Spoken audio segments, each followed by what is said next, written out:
Ayon po sa ating homily today, ngayon po ay linggo ng kagalakan. Dapat din po tayong magalak dahil malapit na po ang pagdating ng araw ng kaligtasan. At dapat din po tayong magalak dahil nakikita po ni Lord ang lahat. Nakikita po ni Lord ang ating frustration, pagtitiis, paghihirap, mga hinaing at kagalakan sa buhay. God sees everything. Hindi po tayo pwedeng maglihim kay Lord. Nakikita po niya lahat.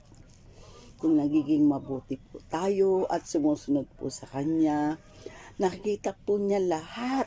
Kung tayo po ay may ginagawang hindi ayon po sa Kanyang kautusan.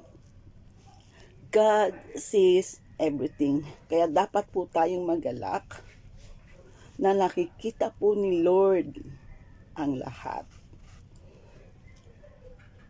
God is good. God is great. Amen.